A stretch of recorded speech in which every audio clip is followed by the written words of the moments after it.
Welcome back once again, Zombie Slayers. Part 6 of my high round strategy video series for the Zombies map Moon.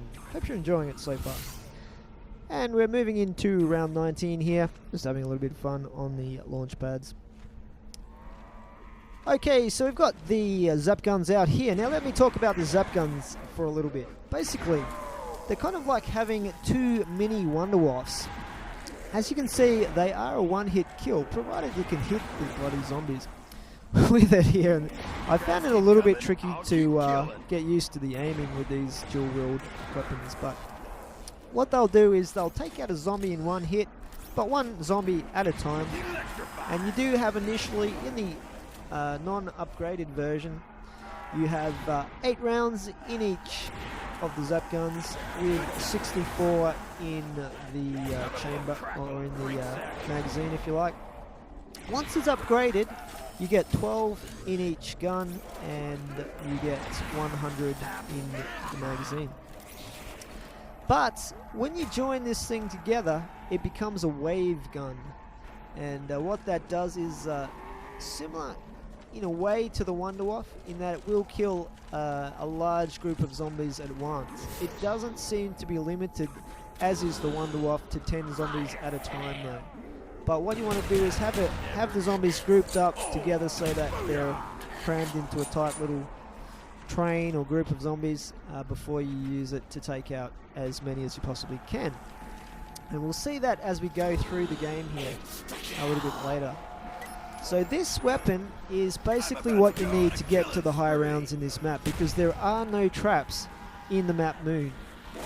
And as you may know, basically your regular weapons, like regular weapons you can buy off the wall, your HKs, your RPKs, even the ray gun, will stop killing zombies once you get past a certain point, whether it be around 45, 50, 55, 60. They'll eventually stop killing zombies altogether. In fact, you'll get to the point, if you get to that sort of high round, where you'll only be getting points for wounding the zombies, but because you won't be killing them, they'll just respawn back into the map continuously. So to progress into the high rounds, you can only do it via the zap guns in this map. I mean, obviously if you get lucky and get a nuke, that's going to take out a fair few of the zombies as well, but you can't count on that obviously continuously through the game. Okay, so finishing off round 19 here, and what I'm going to do next is head down to No Man's Land and pack-a-punch some weaponry. Now, what I'll show you is one more of the many functions of the hacking device, which you can perform down in Area 51. So let's take the hacking device with us as we head down, and I'm just going to take out this straggler here. We've still got a crawler back there. Let's head down to Area 51, and I'm going to pack-a-punch the ray gun. So what you can actually hack with this is the pack-a-punch machine itself, and what that does is it encloses you in a steel mesh cage so that the zombies can't attack you while you're in there. So this is really useful if you need to pack-a-punch safely more than one weapon. For instance, if you've got all your teammates that they all want to pack-a-punch at once, you hack the pack-a-punch machine, make sure everyone's in there with you, and to get out of there safely, you can throw a Gersh if you want. I failed with that first Gersh, unfortunately. Throw another one there. But usually you can go out the sides fairly safely. If you want to be super safe though, just throw a Gersh device. And then the gates will open. And just duck out the side and head back up the teleporter basically. In this case, however, what I'm going to do is maybe just round up a few zombies and take them out with the wave gun while I'm down here. Now, one drawback of the wave gun is that you don't get hardly any points from kills with it. In fact, it appears to only give you 10 points per zombie for a kill, unfortunately. So that's no big deal. As you can see, I've got plenty of points, and once you've got the weapons you're going to use, you don't really need to spend points on anything in any case. Yeah. And I'm still racking up points for using the for holding the hacker for consecutive rounds, as well, as we said earlier. Holding the hacker for consecutive rounds, eventually you're going to get 2,500 points per round just for simply holding the hacker, which is pretty sweet.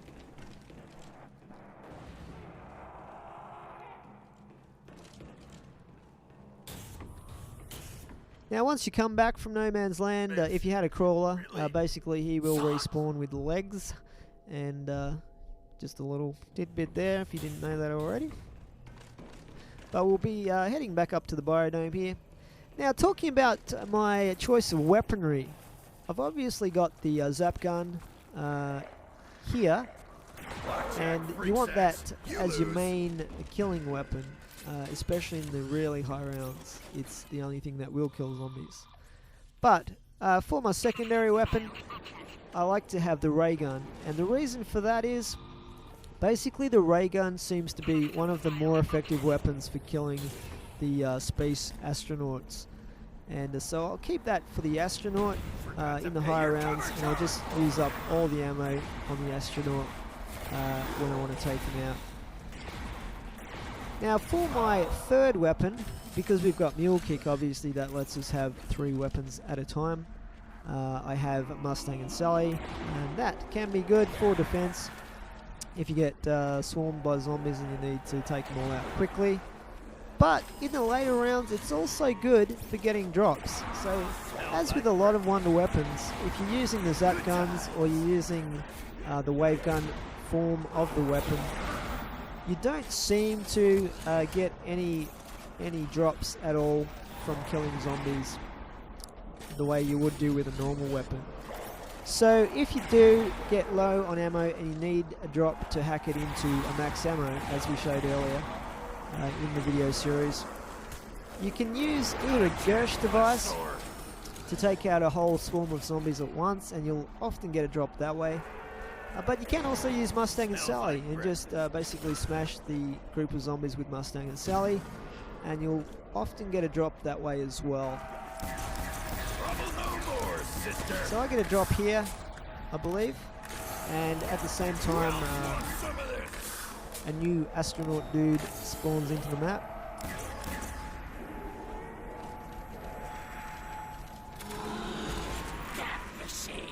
Alrighty, so we got a death machine here. The death machine is really useful for taking out the astronaut.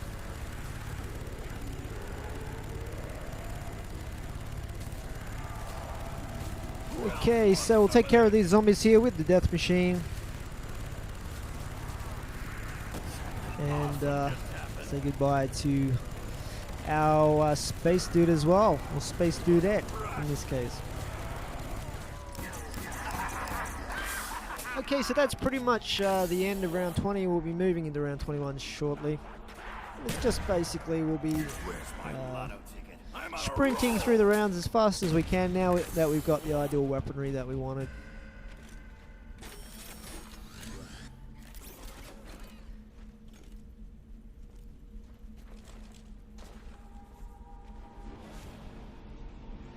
Now, when it comes to using dual-wield weapons in zombies, if you can, it's a good idea to basically shoot with one of the dual-wield weapons, and then while you're reloading that weapon, shoot with the other one, so you've got a continuous stream of fire.